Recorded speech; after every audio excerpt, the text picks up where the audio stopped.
quelques annonces. Deuxième annonce de mariage. On a l'intention de se marier le 20 juillet suivant, Monsieur Benjamin Beauvois de Tain-Saint-Amand et Mademoiselle Céline Ledrôle de Wavrechin-sous-Faux. Les fidèles qui connaissent des empêchements pour ce mariage sont tenus gravement de m'en informer dans le plus bref délai. Prions pour une abondance de grâce, de réussite et de bonheur pour ce mariage.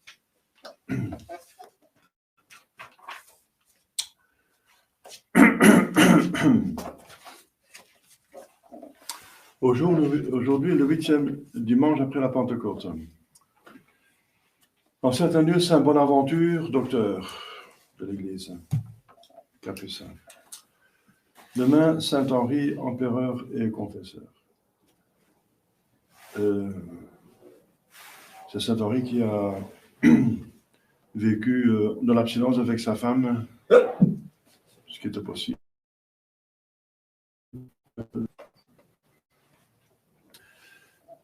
Mardi de la Féerie, Mémoire Notre-Dame du Mont-Carmel, c'est important pour nous tous qui portons le scapulaire du Mont-Carmel. Si on ne porte pas le scapulaire, il faudra me demander. C'est un sacramental qui vous sauve du purgatoire et surtout de l'enfer. Très important. Mercredi de la Féerie, avec Mémoire de Saint Alexis, confesseur. Jeudi, Saint Camille de l'Hélice, confesseur. Mémoire de Saint Phorose et ses fils martyrs.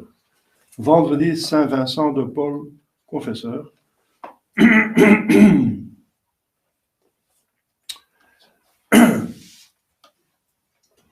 Regardez un film qui a été fait avant le Concile, magnifique, un des plus beaux films de saint, qui s'appelle Monsieur Vincent.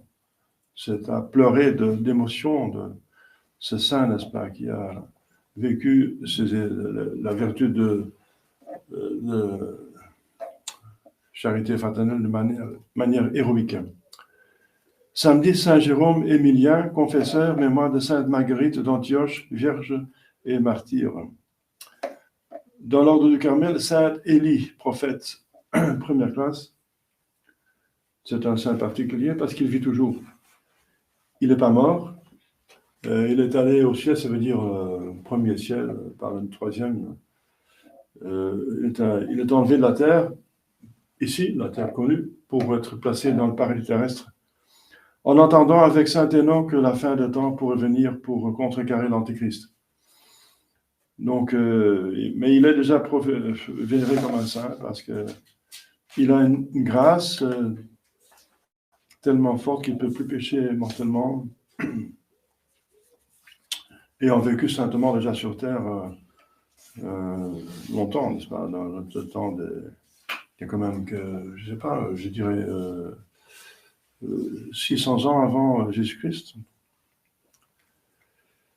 Dimanche prochain, le 9e dimanche après la Pentecôte, mais samedi, comme vous savez, il y a le mariage à 11h les deux fiancés annoncés. Voilà. J'ai arrêté le catéchisme pour plusieurs raisons. J'étais malade pendant un mois, ce qui épuise mes forces. C'est les vacances et je suis pris par un déménagement qui a un délai, n'est-ce pas?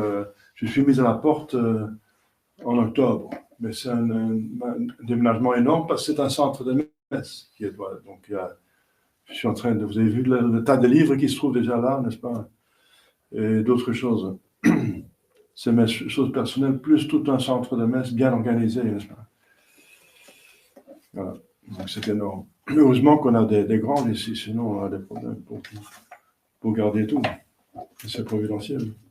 Pour moi, c'est pas trop petit ici. Pour une personne, c'est trop grand, mais pour une paroisse, ou deux paroisses, matériel pour deux paroisses, c'est pas trop grand. Au nom du Père et du Fils et du Saint-Esprit, ainsi soit-il. Chers fidèles, aujourd'hui encore un rapprochement différent. Comment aller au ciel? Eh bien, c'est en se motivant à bien vivre sur terre et prenant la mesure. Bien sûr, la foi, l'espérance, la charité nous fait connaître et aimer Dieu et espérer le ciel. Ça, c'est bien sûr, c'est fondamental. Mais comment mériter le ciel? Pour là, il y a les 4 vertus cardinaux, n'est-ce pas? Cardinales, je veux dire. 4 vertus cardinales. C'est la prudence qui vous dit quelle est la mesure de l'utilisation des choses. La mesure. Parce qu'on a plein de choses à disposition et bien sûr, il y a par derrière le diable et le monde et notre concupiscence qui veulent nous pousser à l'abus. Tout le problème, c'est l'abus des choses.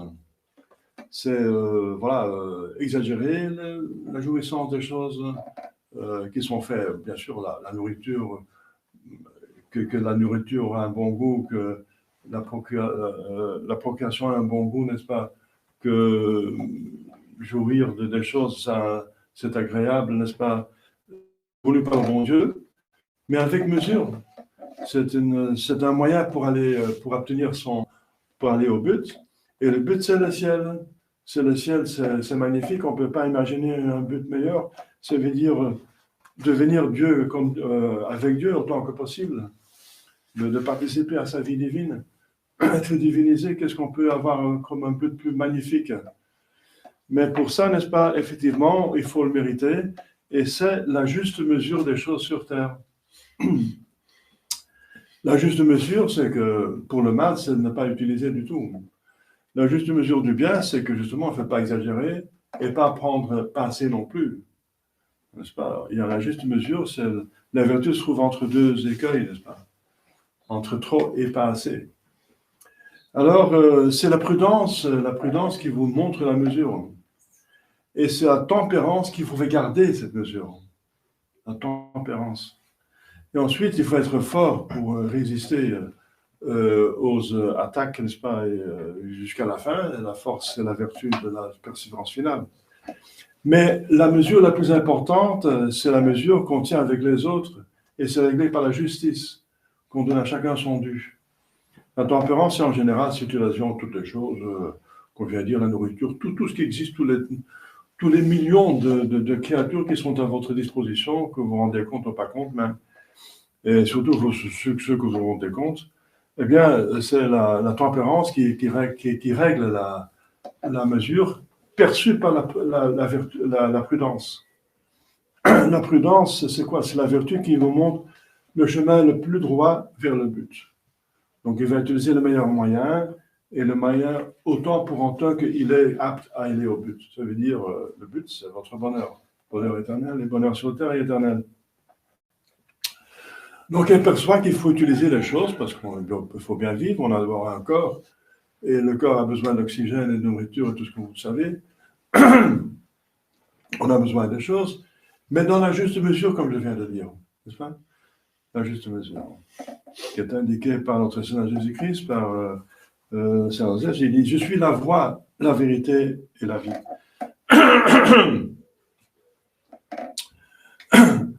Puisqu'on a en plus des péchés à expier, il faut la pénitence. Ça veut dire prendre moins des choses qui sont même légitimes pour expier l'abus qu'on a fait dans le passé.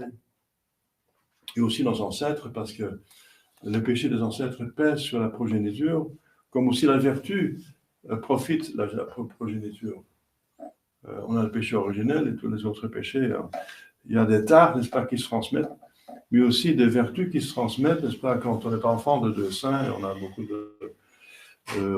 beaucoup de chance d'avoir un corps en bonne santé et un esprit en bon état, n'est-ce pas, une bonne éducation en tout cas.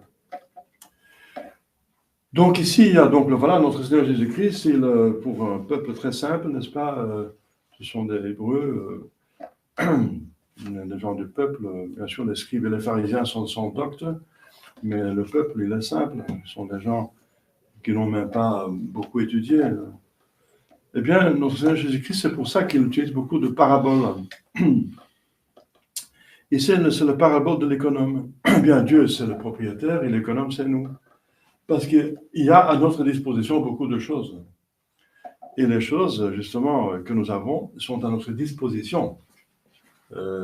Mais pas, la propriété n'existe pas devant Dieu. La propriété existe dans la société, envers les autres, mais pas devant Dieu. Nous, on est propriétaire de rien. On est esclave, même moins qu'une esclave, on est créature, on est créé par Dieu, il a une emprise énorme sur nous. Mais puisqu'il est Père, il est infiniment bon, il nous traite comme ses fils. Et c'est ça qui est la bonne nouvelle. N'est-ce pas? Nous sommes esclaves parce que nous nous trouvons devant notre origine, celui qui nous a fait, fabriqué, créé, et celui qui contrôle tout, n'est-ce pas? S'il pense une seconde pas à nous, on compte dans le néant, donc on dépend totalement de lui de toute façon. Mais c'est un bon père. Ce n'est pas un tyran. Le diable est un tyran, mais Dieu est un bon père qui fait tout pour nous donner le maximum de bonheur. Et peut-être c'est trop. Peut-être le bonheur est trop parce qu'on se rend indigne. Le ciel, on ne peut même pas imaginer le bonheur du ciel. Si seulement on donnait la valeur vraiment au ciel qu'il mérite, on n'aura aucune idée même de commettre le moindre péché qui pourrait justement empêcher d'aller au ciel. Alors, il faut rendre compte de l'utilisation de toutes choses qui sont à votre disposition. Elles sont des millions de choses. Des choses que vous savez, ça passe en cas des milliers, des centaines, mais c'est finalement des millions. Si vous commencez à compter, vous êtes assis sur une chaise, et le bois s'est découpé, le bois sont des arbres qui remontent à la création, n'est-ce pas? C'est le charpentier, c'est l'usine, c'est celui qui en... Donc, pour un simple bois, n'est-ce pas, si vous trouvez, il y a déjà des centaines de créatures qui ont été créées par Dieu, directement ou indirectement, et qui sont à votre disposition pour que vous puissiez vous asseoir sur une chaise, etc. Pour une maison, n'est-ce pas, etc. À votre disposition, les voitures, les routes, la nature, la nourriture. Donc, c'est énorme si on commence à penser tout ce qui est à notre disposition. Eh bien, il faut donc, voilà, il y a des choses à notre disposition, on les utilise, n'est-ce pas? Mais il faudra rendre compte. Voilà, il faudra rendre compte. Même sur Terre, déjà, avant la mort, il y a des péchés qui crient vengeance, ça veut dire que Dieu intervient même sur Terre, mais c'est l'exception plutôt. Quoique souvent, il intervient quand même pour notre bien, n'est-ce pas? Pour nous réveiller, pour nous mettre sur la bonne route. Si on est dérouté, Dieu utilise la carotte et le bâton, n'est-ce pas, pour nous tenir sur la bonne route, pour nous aider, motiver. L'enfer, le purgatoire, etc. Et aussi parfois des contretemps, on a besoin de certaines personnes pour reprendre leurs esprits et devenir plus sérieux. Eh bien, frères fidèles, les comptes qu'il faut rendre, eh bien, il y en a deux. C'est direct après la mort, c'est le jugement particulier, et c'est après le jugement général, qui est la répétition, ce serait le même jugement, bien sûr, mais public et plus clair. Parce qu'à la fin des temps, on serait plus clair ce qu'on a fait vraiment du mal et de bien, avec les conséquences que ça donnait dans la société. Donc, le compte qu'il faut rendre, n'est-ce pas? Alors, il y a quelque chose de curieux que notre Seigneur ici indique, c'est que cet économe était malhonnête, donc il va le nommer malhonnête, l'économe malhonnête. Il ne va pas approuver parce qu'il dit qu'il est malhonnête. La malhonnête, tout le monde sait que c'est mauvais. Mais il va quand même admirer, enfin, le propriétaire, il va admirer l'adresse avec laquelle il a pu organiser sa survie. Ça veut dire que nous aussi, nous devons nous organiser pour notre survie. Et notre Seigneur Jésus-Christ, il se plaint que parfois ou souvent, les hommes des ténèbres agissent avec plus d'intelligence et d'application que les enfants de lumière, qui n'y vont pas avec, comme Jésus demande, avec tout leur cœur, aimer Dieu au-dessus de toute chose, et s'appliquer vraiment. Eh bien, des personnes s'appliquent parfois plus pour l'honneur, une médaille d'or, de l'argent, une position, de la gloire, une femme ou un homme, quelque chose de périssable, n'est-ce pas? Eh bien, ils y vont, des sacrifices qu'ils font pour obtenir une médaille, par exemple. Il y a les Jeux Olympiques bientôt. Les sacrifices qu'ils font, les mortifications, l'abstinence qu'ils font, n'est-ce pas? Je ne sais pas si beaucoup de chrétiens donc appliquent l'abstinence et la mortification et le jeûne et la diète, enfin on dit la diète, on dit ça, la manière de manger, diétiste, diète. Donc ça veut dire s'abstenir des choses et utiliser, manger des choses peut-être qu'on n'aime pas trop, pour obtenir le but, pour être en bonne forme. C'est incroyable les efforts qu'ils font, n'est-ce pas? Dans les salles de musculation, on voit que les gens souffrent. Eh bien, est-ce que nous, on souffre autant et peut-être plus pour un but qui est infiniment plus digne que quelques muscles qui vont disparaître, qui vont diminuer avec le temps, n'est-ce pas, et qui vont disparaître dans un bon moment, n'est-ce pas, qui vont pourrir. Vous voyez, c'est incroyable. Saint Paul en parle, n'est-ce pas, des stades, parce que effectivement, les Jeux Olympiques, Olympia, c'est une montagne en Grèce. Donc, c'est les Grecs qui ont inventé les Jeux Olympiques, et c'est de l'entendre de Saint Paul qui utilise déjà la comparaison. Il dit, nous sommes tous dans un concours, il faut gagner la palme, n'est-ce pas? Il faut être prêt à se sacrifier pour obtenir la palme de victoire. Voilà, donc Jésus dit qu'il agit avec astuce, parce que justement, il est malhonnête, il va donner l'argent de son maître, il va diminuer la dette pour après avoir accès à eux comme gratitude, n'est-ce pas, pour avoir quand même des amis avec lesquels il peut survivre, qui vont le soutenir parce qu'il a remis des sommes énormes, il a falsifié les documents de son maître pour se faire des amis. Eh bien, notre Seigneur Jésus-Christ, qui n'approuve pas la malhonnêteté, mais qui admire l'astuce, n'est-ce pas, l'adresse, il nous dit qu'il faut être au moins si habile que lui, n'est-ce pas? Et les pères de l'Église conseillent par exemple la dévotion aux âmes du purgatoire. Ce sont nos amis qui vont nous aider si nous, on pense à eux maintenant. Il s'agit de l'argent. Eh bien, l'argent, c'est un moyen, bien sûr. On peut demander des messes pour les âmes du purgatoire, on peut faire des aumônes. C'est-à-dire tout le bien, tous les bonnes œuvres qu'on fait, tout le bien qu'on fait, eh bien, ça c'est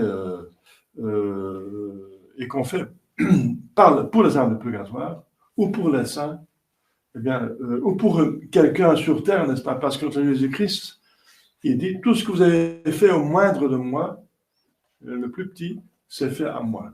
Tout ce que vous faites aux autres, c'est fait à moi. Voilà, ce sont les personnes que vous avez aidées, auxquelles vous avez fait exercer la bonté, n'est-ce pas, la miséricorde, l'aide, n'est-ce pas, le soutien, l'apport, l'amitié, n'est-ce pas, l'amour, la charité. Toutes ces personnes-là vont témoigner au jugement dernier pour vous, à votre faveur. Ce sont des amis qui vont vous aider à gagner le bonheur.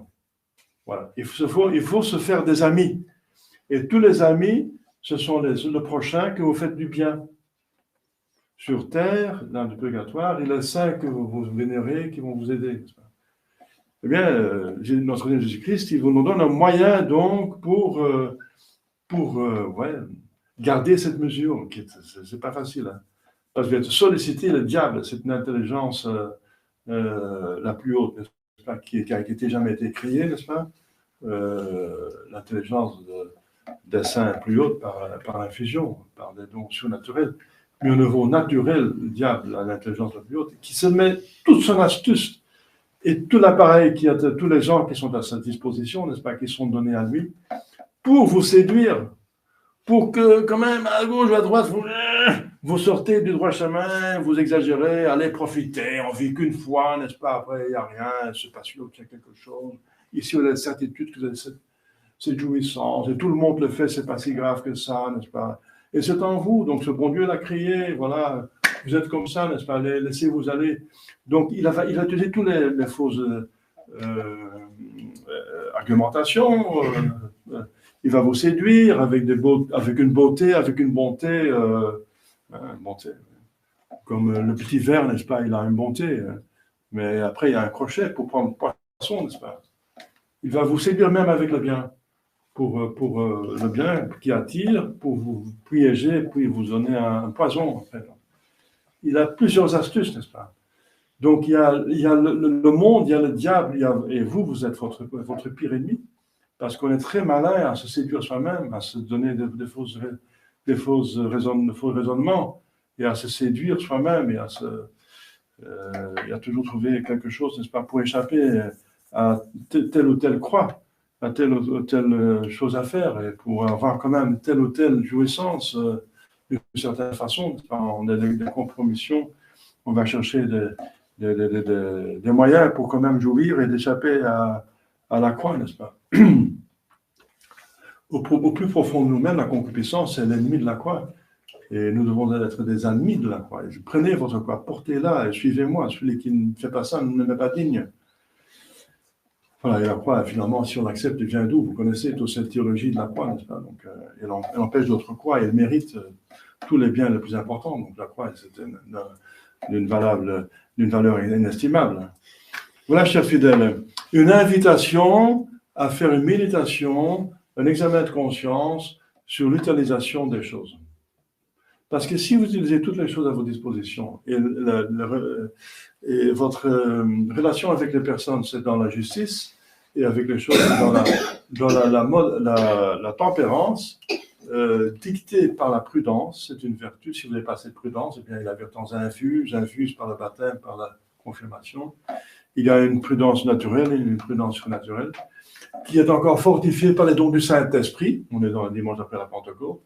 Donc, c'est le Saint-Esprit qui normalement développe sa vie dans l'Église. Eh bien, les 7 dons renforcent les 7 vertus, les 3 théologales et les 4 cardinales que je viens d'expliquer. Les dons du Saint-Esprit, par exemple, pour la prudence, c'est le don de conseil. Il y a même Notre-Dame du conseil qui donne les grâces. Notre-Dame du bon conseil, n'est-ce pas, qui vous donne le conseil. Qu'est-ce qu'il faut faire ici et maintenant pour être au maximum vitesse route vers le ciel? Pour être, quelle est la meilleure chose à faire ici et maintenant? Ça, c'est la prudence. Ça, c'est fortifié par le don d'esprit, le conseil. Qu'est-ce que je dois faire ici et maintenant pour que parce que c'est ici et maintenant que je domine. Le passé, je domine plus, ça m'échappe, c'est fini. Le futur, ça m'échappe aussi, je n'ai pas encore une emprise totale mais j'ai une emprise totale sur le maintenant. Le maintenant, c'est la capitale. Et le diable va vous faire donner des idées moroses sur le passé, pécheresse. Il va tout remettre plus tard, demain. Il joue avec le passé et le futur pour vous séduire, mais c'est le maintenant qui est votre capitale. Maintenant, vous pouvez faire un acte d'amour, vous devez demander pardon. Maintenant, vous avez la possibilité de le faire, vous avez une volonté libre. Et demander la grâce, n'est-ce pas? Et ça va vous aider pour voir clair et pour agir convenablement. Voilà, le maintenant, c'est notre capital. Et faire ici et maintenant le meilleur, c'est justement la prudence qui montre ça, aidée par le don de conseil. Demande à Sainte Vierge, Notre-Dame du bon conseil, n'est-ce pas, pour faire cela. Et là, vous devenez saint. Ah oui, si vous n'abusez plus d'une aucune créature, vous utilisez tout comme il faut, vous êtes juste. Vous êtes juste, comme dit la Sainte Écriture, Saint Joseph était un homme juste, ça veut dire saint. Au nom du Père et du Fils et du Saint-Esprit, ainsi soit-il.